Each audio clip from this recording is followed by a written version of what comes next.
നല്ല നമസ്കാരം.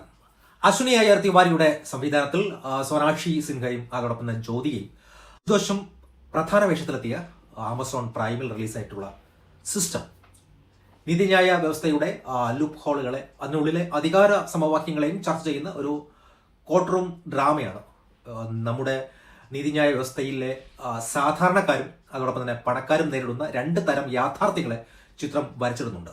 പണവും സ്വാധീനമുള്ളവർക്ക് നിയമത്തെ എങ്ങനെ തങ്ങൾക്ക് അനുകൂലമായിട്ടുള്ള രീതിയിൽ മാറ്റാമെന്നും എന്നാൽ അതേ നിയമവ്യവസ്ഥയെ കൃത്യമായിട്ട് ധാരണയും ബുദ്ധിയുമുള്ള സാധാരണക്കാർക്ക് അതിനെ എങ്ങനെ തിരിച്ചുപയോഗിക്കാം എന്നും സിനിമ കാണിച്ചു തരുന്നുണ്ട്.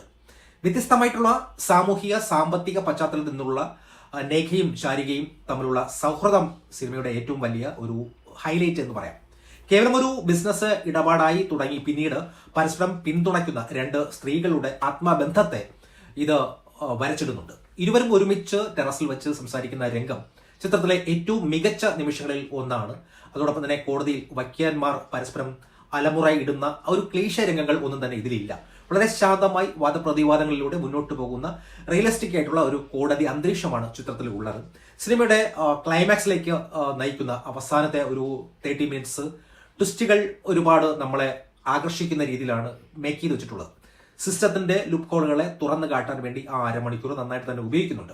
ഈ സിനിമയുടെ വിമർശനങ്ങൾ എന്നുള്ള രീതിയിൽ പറയുമ്പോൾ ഇതിന്റെ ഒരു സ്ക്രീൻ പ്ലേ എന്ന് പറയുന്നത് ഒരു ലീഗൽ ത്രില്ലറിന് വേണ്ടിയിട്ട് ആ ഒരു ഉദ്വേഗമായിട്ടുള്ള നിമിഷങ്ങളെ അല്ലെങ്കിൽ ത്രില്ലർ ആ ഒരു പ്രേക്ഷകന് നൽകാൻ വേണ്ടി തിരക്ക് സാധിക്കുന്നില്ല. പലയിടങ്ങളിലും സിനിമ വളരെ സ്ലോ ആയിട്ടാണ് അനുഭവപ്പെടുന്നത്. അതോടൊപ്പം തന്നെ നമ്മുടെ നായിക 10 കേസുകൾ ജയിക്കണം എന്ന് പറയുന്നുണ്ടെങ്കിലും ആദ്യ കേസിന് ശേഷം ബാക്കി കേസുകളെല്ലാം ഒരു പാട്ടിലൂടെ അല്ലെങ്കിൽ മോഷൻസുകളിലൂടെയാണ് വളരെ പെട്ടെന്ന് കാണിച്ച് തീർക്കുകയാണ് ചെയ്യുന്നത്.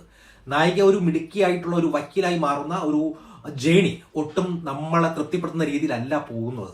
കാരണം ഈ സിനിമയെ ഓരോ കേസുകളും ഓരോ എപ്പിസോഡാക്കി മാറ്റി ഒരു വെബ് സീരീസ് മോഡലിലേക്ക് ഈ സിനിമ മാറ്റിയിരുന്നെങ്കിൽ ഗംഭീരമാകുമായിരുന്നു എന്നുള്ളതാണ്.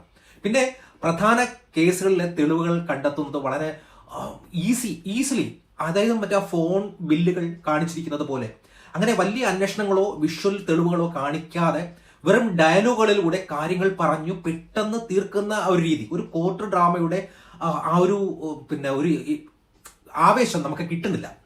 അതോടൊപ്പം തന്നെ ഇതിലെ അഭിനേതാക്കളൊക്കെ വ്യക്തിപരമായി മികച്ച ആൾക്കാരാണ്. പക്ഷേ ഉള്ള ഒരു പ്രശ്നം എന്ന് വെച്ച് കഴിഞ്ഞാൽ അശുതോഷും ആദിനാഥും അവരെ പോലുള്ളവരെയൊക്കെ അവരുടെ കുടുംബത്തിന് വേണ്ടി ഉള്ള ഒരു കെമിസ്ട്രിയോ അല്ലെങ്കിൽ അവരുടെ ആ ബന്ധമോ ഇതിൽ നല്ലൊരു അനുഭവം നമുക്ക് നൽകുന്നില്ല എന്നുള്ളതാണ് സത്യം. അതോടൊപ്പം തന്നെ സിസ്റ്റം ഒരു മൊത്തത്തിൽ ഒരു മോശം എന്ന് പറയുന്ന ഒരു സിനിമയല്ല. പക്ഷെ ഒരു നല്ല ഒരു ആക്ടിങ് ഇതിലുള്ള രീതിയിൽ മികച്ചതാണെങ്കിൽ പോലും പക്ഷെ പ്രതീക്ഷയ്ക്കൊത്ത് ഉയർന്നില്ല എന്നുള്ളതാണ്. കാരണം വെച്ചാൽ ഒരു കോർട്ട് ഡ്രാമയാകുമ്പോൾ നമുക്ക് ഒരുപാട് പ്രതീക്ഷകളുണ്ട്. പക്ഷെ എങ്കിൽ പോലും മോശമല്ലാത്ത വൺ ടൈം വാച്ചബിൾ ആയിട്ടുള്ള ഒരു സിനിമയായിട്ടാണ് എനിക്ക് സിസ്റ്റം അനുഭവപ്പെട്ടത്. Thank you.